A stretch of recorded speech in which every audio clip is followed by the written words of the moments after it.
Salut, je suis Tony et je fais de la mécanique. Dans cette vidéo, je vais changer le Komodo de cette Clio 2. En fait, c'est un problème récurrent sur ces voitures-là. Et pour cette voiture-là, le diagnostic il avait déjà été fait. Il était connu depuis très longtemps. La pièce coûte environ dans 150 euros. L'ancien propriétaire, la personne avec qui j'ai acheté le véhicule, il n'a pas voulu faire cette dépense-là. Donc moi, ça me posait pas de problème et c'est plutôt même l'une des raisons pour laquelle j'ai acheté cette voiture, c'est que j'avais déjà la pièce. Donc c'était un gros avantage, en tout cas une grosse économie. Le Komodo, je vais vous montrer. C'est pas très compliqué à changer. Il faut quand même néanmoins retirer le volant. Donc après la pièce en elle-même, elle se dépose facilement, elle se repose facilement. Donc voilà, la plus grande difficulté c'est retirer le volant. Et puis voilà, après il n'y a pas de grosses difficultés. Donc vous verrez tout ça dans la vidéo. Mais avant tout, pensez à vous abonner, liker et commenter.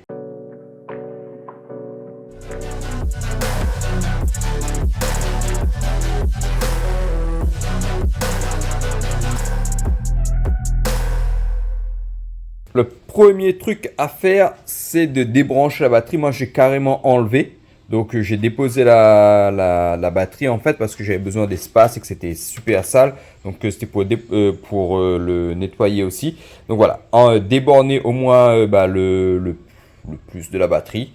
C'est obligatoire parce qu'on joue avec tout ce qui est airbag. Et du coup, nous voici dans le compartiment conducteur. Alors, le volant.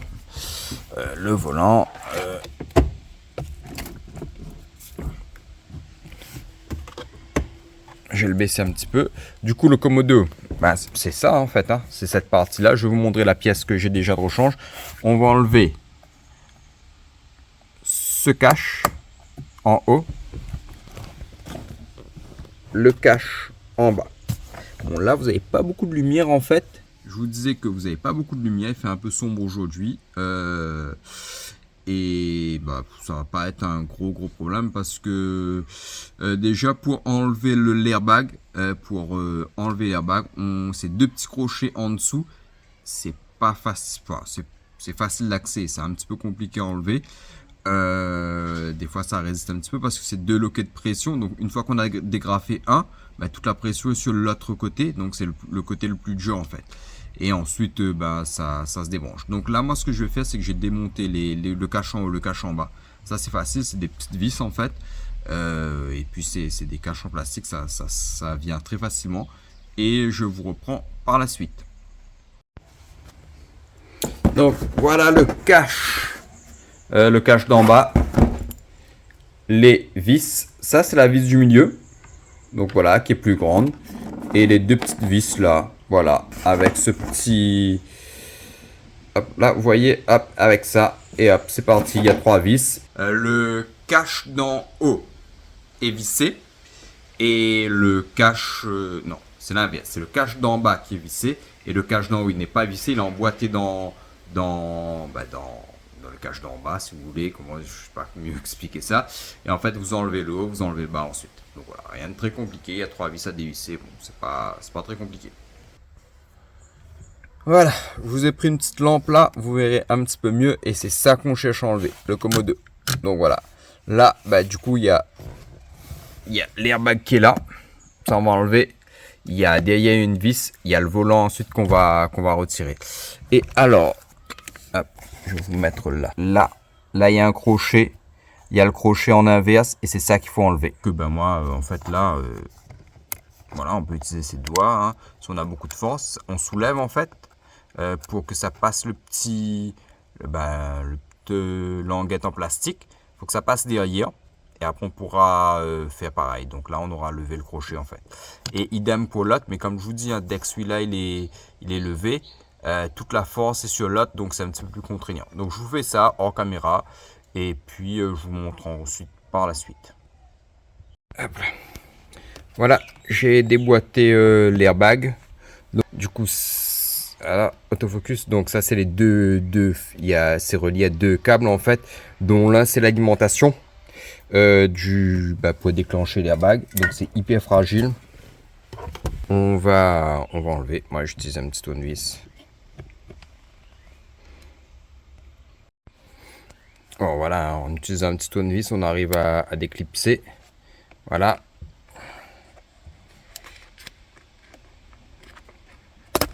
Et voilà comment c'est.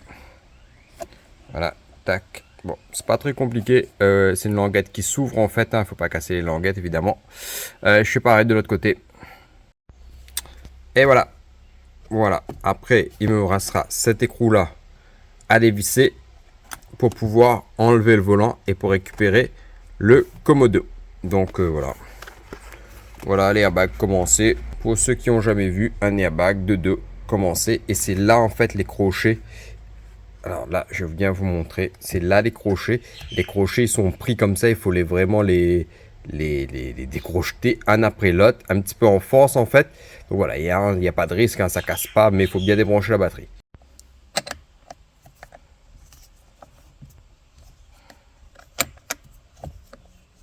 Évidemment, j'ai desserré au préalable. Hein.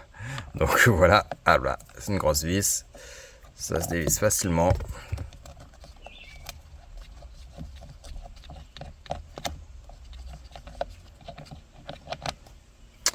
Et voilà.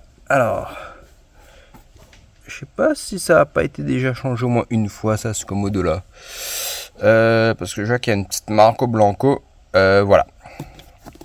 En fait, voilà le volant, voilà le bout de la colonne en fait, la colonne de direction pour tourner. Et donc nous on va enlever le volant carrément. Mais bah, je vais marquer avant, comme ça je saurai où remettre le volant dans l'exacte position. J'ai bloqué le volant. Vous voyez, là le volant il est bloqué. Mais une fois que j'aurai enlevé le volant, il faudra que je puisse Là j'ai bloqué le volant. Et une fois que j'aurai enlevé le volant, il faudra que je puisse le remettre dans la bonne position. Donc je marque sur le volant qui va sortir et sur carrément sur le 1, 2, sur la colonne de direction en fait. Hein, ça c'est le point fixe. Le point mobile, le point fixe. Donc là il y avait déjà une marque. Donc voilà, bon on va en faire une. Bon, j'ai essayé de faire des jolis marquages, j'espère que ce sera bon. En tout cas, voilà, j'ai repris le premier marquage qui était là et j'en ai refait un là. Donc voilà. J'ai pris en photo, je vais essayer de faire ça proprement et surtout de bien remettre dans la bonne position. Donc voilà, en fait le but là maintenant, c'est de tirer le volant vers soi pour décrocher le volant en fait. Hein, voilà, c'est une... Alors là, vous allez peut-être pas voir, mais là, vous voyez mon doigt, mais vous voyez pas ce que je vous montre. Attendez, je vais vous montrer. Hop. Voilà, il n'y a plus l'autofocus, mais en fait, c'est des rainures, c'est cannelé. Il faut tirer. Faut tirer, on bouge, on tire. Évidemment que j'ai bloqué le volant, hein, sinon ça marche pas. Je fais ça et puis je vous reprends. Et voilà le Komodo. Mais en fait, vous voyez, c'est comme ça. C'est comme ça. On tire, ça sort. C'est sorti tout seul. Ça a été assez simple en fait, compte. Hein. Donc voilà. Je peux pas vous dire c'est quoi le souci. Est-ce que c'est réparable ou pas cette pièce là. Je sais pas. Donc voilà. À partir de maintenant, tout est simple. Il y a une petite vis ici. Attention, là voilà. Vous voyez la petite vis là. On enlève la petite vis là. On enlève le Komodo.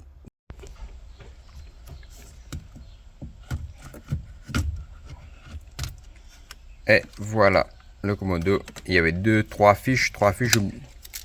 Donc là, voilà. J'ai oublié d'enlever celle-là. Je vais enlever celle-là. Et après, ce sera bon.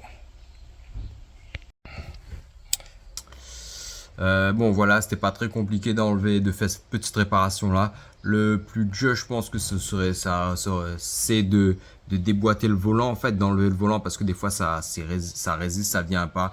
Voilà, à part ça, c'est pas très compliqué. Donc là, j'ai reposé la pièce que moi j'ai qui devrait fonctionner. Qui doit fonctionner. Bon, ça sort sur un véhicule, ça fonctionnait. Donc il n'y a pas de raison que ça fonctionne pas. Je ne sais pas si cette pièce là qui ne fonctionne pas. Elle est réparable ou pas, je ne pense pas. Enfin, en tout cas, j'ai jamais testé. Je vais garder toujours, hein, on peut essayer de bricoler quelque chose, voir pourquoi ça ne marche pas, etc. Et du coup là, bah, j'ai juste reposé la nouvelle pièce, remettre les fiches, reposer le volant et ce sera fini. Ensuite, je remettrai la batterie et bah, on fera un démarrage, on verra ça ensemble.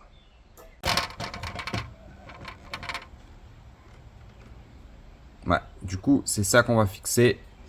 Et donc voilà, bah écoutez, voilà, il n'y a pas trop de complications comme je vous avais dit. Il faut juste que je retrouve ma petite clé.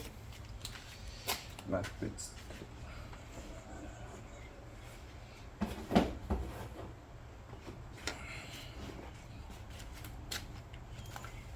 Hop.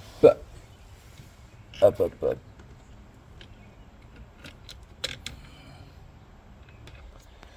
C'est pas la bonne vis.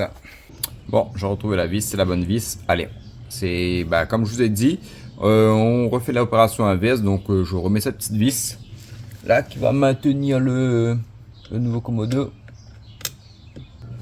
Hop, ma petite clé.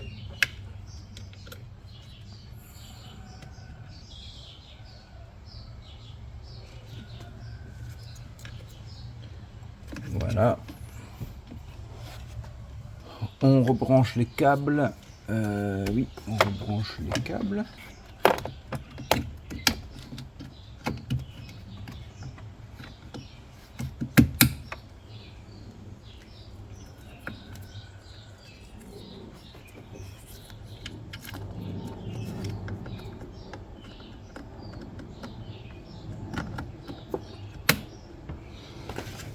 Voilà, les câbles sont branchés. Hop, je refais passer les petites... hop, ça bouge pas, c'est top. Je fais passer les petits trucs là pour les airbags à l'intérieur. Ça va à l'intérieur aussi.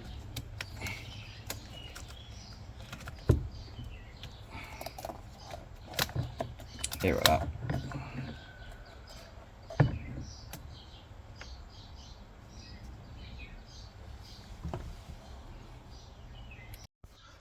Donc je vous disais que en fait là le but c'est de repositionner le volant dans le bon alignement pour que il n'y ait pas un jeu. En fait le volant il est dans une direction et c'est pas aligné avec les roues. Donc là je vais faire ça, j'ai marqué de toute façon. Donc a priori je devrais bien retomber sur mes pattes et j'aurai plus qu'à remettre la vis, l'airbag. L'airbag en fait enlever c'est un petit peu compliqué, mais remettre ça c'est simple, on clipse d'un côté, on clipse de l'autre, donc il y a rien de difficile. Donc moi je vais remettre le volant, je vais refixer le volant et je vous reprends par la suite. Voilà, j'ai remonté le volant Komodo, j'ai branché le petit truc là, je pense que ça c'est pour le klaxon, et là je vais remettre l'airbag. Je vais rebrancher évidemment les capteurs et après je vais reclipser l'airbag.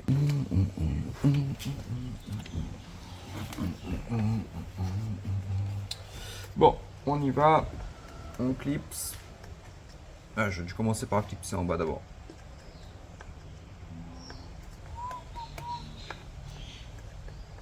On verrouille. Pareil pour en bas. Attendez, là c'était déjà verrouillé.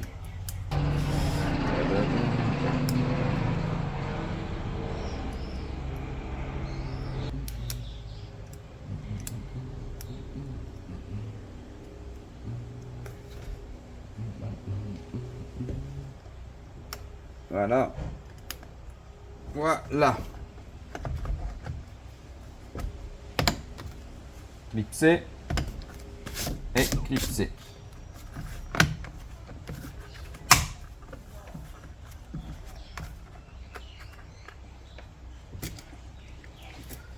Et voilà, c'est fini. Bon, honnêtement, ça a été pas très compliqué. Voilà, je n'ai pas honte de difficulté particulière. Il me restera juste à remettre les batteries, enfin remettre la batterie et à tester en fait que ça fonctionne bien. Et j'irai faire un tour avec la voiture pour voir si le voyant s'efface. Et si ça s'efface pas, j'effacerai à la valise Diag en fait. J'effacerai avec la valise Diag. Donc voilà, il me restera que ça à faire pour ce petit changement d'herbe de Komodo. Donc en fait là-dessus, enfin je vais quand même préciser, il y a donc le diagnostic avait été déjà fait, donc détaillé, etc. J'ai eu le rapport de diagnostic, je ne l'ai pas refait. Donc il y a le Komodo, c'est sûr. Et il y a peut-être aussi avec le conducteur, en fait le siège conducteur, il y a un airbag qui peut être défaillant. Donc on va voir aussi, là aussi on va voir qu'est-ce que ça donne. C'est tout ça, c'est bon, ça représente, enfin il n'y a pas vraiment de dangerosité, c'est juste que ça allume un voyant sur le tableau de bord. Et pour le contrôle technique, c'est compliqué par la suite. Bon, je fais mes petites vérifications et si je vous reprendrai après s'il y a besoin d'effacer le voyant. Bon, nous revoilà pour terminer la petite vidéo sur le remplacement du contact tournant. Comme je vous avais dit, s'il n'y avait pas de défaut au tableau de bord, il n'y aurait pas eu besoin de faire un effacement de défaut. Mais au final, j'ai roulé un petit peu avec la voiture et les voyants sont toujours présents. Donc, ce que je vais faire, c'est que je vais faire un effacement de défaut, tout simplement. Donc, en fait, voilà, c'est ce voyant-là, le serve, qui reste allumé. Et on va effacer ce voyant-là. Et je vous disais que moi, j'ai la valise. Là, vous verrez. Là, moi, j'ai la valise CR Ultra. J'ai branché la prise OBD, donc c'est à côté de l'allume-cigare. Derrière le petit cendrier. Et du coup, il me manque plus qu'à effacer les voyants. Donc je vais vous faire ça et je vous montre en même temps. Bon, ça m'énerve un petit peu parce que chaque fois j'oublie d'appuyer sur le bouton pour lancer l'enregistrement. Donc je vous disais que c'était un petit peu galère pour vous montrer exactement comment ça fonctionne une tablette. Moi j'ai une tablette CR Ultra, donc Icarsoft CR Ultra. Scanner le VIN, donc c'est automatique avec la carte grise, il scanne, il trouve la voiture. Après j'ai rentré quelques informations, là j'ai dû rentrer Clio 2 quand même, donc j'ai rentré Clio 2, il me demande où est-ce que je veux aller, je voulais directement l'airbag, je n'ai pas fait une recherche de tous les défauts de la voiture, je voulais juste airbag. J'ai fait lecture des défauts, donc il a bien vu qu'il y avait le circuit ouvert sur certains organes, etc., le prétentionneux, etc. Et au final, je vais effacer les codes défauts. Donc ça, je peux vous... Alors, je sais pas si vous avez bien arrivé à lire. Voilà, code défaut en mémoire effacé. J'avais oublié d'appuyer sur l'appareil en fait. Enfin, j'avais oublié d'enregistrer. Du coup, j'ai fait des manipulations qui n'ont pas été enregistrées. Donc voilà, je mets OK. Et là, normalement, c'est bon.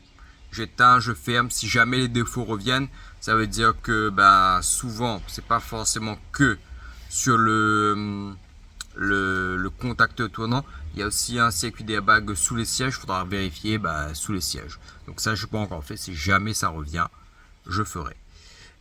Du coup, comme je ne sais pas si j'avais été bien clair dans le début de la vidéo, j'ai pas fait le diag parce que le diagnostic avait déjà été fait et cette pièce-là, elle devait être remplacée depuis un moment. Ça n'a pas été fait, mais voilà, la pièce était clairement défectueuse. Donc moi, j'ai pas fait le diagnostic, j'ai juste remplacé la pièce. Au vu des autres des diagnostics qui avaient été faits avant, voilà, j'ai remplacé la pièce et là il y a l'effacement des défauts. Bon, du coup j'ai effacé les défauts. Donc voilà, merci. Je sais pas si je pense que là c'est bon. De toute façon, si vraiment ça n'a pas effacé, je regarderai et je recompléterai la vidéo. Mais sinon, si vous voyez pas de suite à cette vidéo, merci d'avoir regardé la vidéo. N'hésitez pas à vous abonner. Et à très bientôt. A few moments later. Alors hier j'avais fini la vidéo hier en pensant que j'avais fini, que j'avais réussi à faire la réparation. Attendez, je vous montre un petit... Regardez ça. Regardez-moi ce joli chien là. Là il est fatigué là. Donc voilà, je vous reprends. Donc que j'avais réussi à faire la réparation, que c'était le contact tournant qui posait un problème et qu'il y avait juste à effacer les voyants à la valise. Du coup, ça avait fonctionné quand j'ai retesté le voyant, il avait disparu et même pas. J'ai été trop rapide en fin de compte. Attendez, je vais essayer de bien me mettre là. Je vais essayer de me mettre plutôt comme ça. Et j'étais trop rapide dans mon contentement. Le voyant, il est réapparu quelques secondes plus tard. Du coup, j'ai repassé la valise, etc. pour essayer de comprendre. Déjà, j'avais eu précédemment le problème en fait du siège passager. Ça, c'est un problème courant. Et en fait, il suffit juste de débrancher, mettre du nettoyant contact, de rebrancher. Ça avait fonctionné. Et du coup, je n'avais plus ce problème-là. Et là, le problème, il est revenu, malgré le fait que je mette du nettoyant contact, etc. La prise voulait plus fonctionner. Donc, je connaissais c'était quoi le problème. Ce que j'ai fait, j'ai coupé la prise, j'ai connecté les fils entre eux. Ça, c'est pour la petite connectique qui se trouve sous le siège passager et qui dit que le défaut, c'est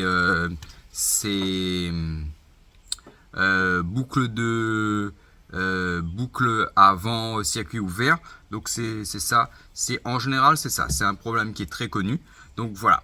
Et après j'avais aussi le défaut qui voulait pas partir, c'était circuit 2 airbag frontal ouvert. Alors le circuit 2 c'est quoi?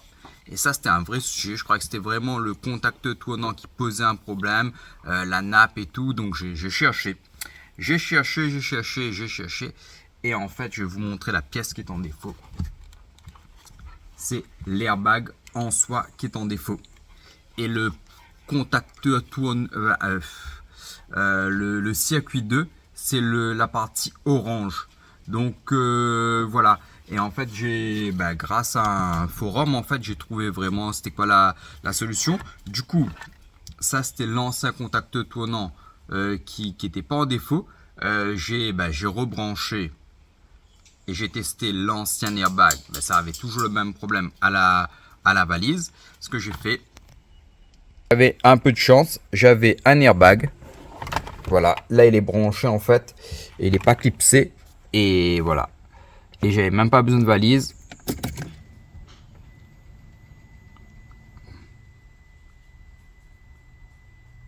Et voilà, vous avez vu, les voyants ont tous disparu. Donc, on va dire tout ça pour ça. Et en fait, ce qui s'est passé, c'est que je pense que soit le diagnostic, il avait été bien fait. Et il avait été fait et la personne pensait que c'était le contacteur tournant, ce qui est une panne récurrente. Et il avait noté contacteur tournant à changer. Donc, je ne sais pas si celui-là, il avait été changé ou pas, parce que je vois qu'il y a un numéro dessus.